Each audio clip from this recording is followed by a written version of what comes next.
Good evening, and has always obeyed the law. But now he has a prison record because he couldn't pay his council tax. Tonight, George Frost from Dover says he can't believe he was sent to prison and that it outraged the defence lawyer so much that he paid off the debt so he could get out.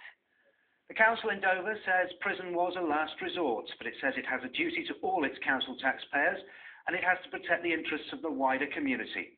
From Dover, Paul Fitzgerald reports. Accompanied by his daughter, George Frost says it's good to be back home. The retired seaman from Dover was summoned to court on Monday and was sentenced to 23 days in prison for not paying his council tax, a sum of just over £300, which he claims he simply couldn't afford to pay. In the end, he spent 3 nights in Elmley Prison on the Isle of Sheppey. Big shop and all those things, yeah. Oh yeah, they kept slamming it, banging you up every so often. They could give you a call about 8 o'clock, about 9 o'clock, they bang you up again, locked you up. The reason George Frost's jail term was cut short is because of this man, an Italian defence lawyer who heard about the case and was moved to pay almost £1,000 to clear the arrears and costs to get George out. Well, I'm ashamed, mostly, that the United Kingdom retains archaic legislation, almost back in the days of Charles Dickens and Mr. McCall, where debtors' prisons were full. But the important aspect here, that this man may have done good for an awful lot of pensioners, because I have now identified a specific issue in the law which will help other people not fall in that trap.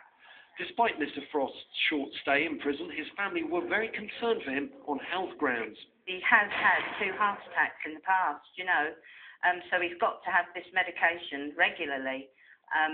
They take aspirin anyway, but he's on proper heart medication, heart tablets.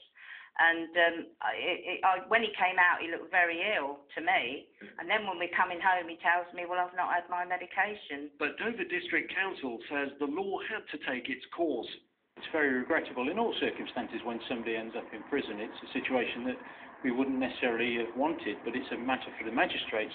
And we presented the evidence to the magistrates, and they decided upon the sentence. It wasn't something that the council decided in its own merit.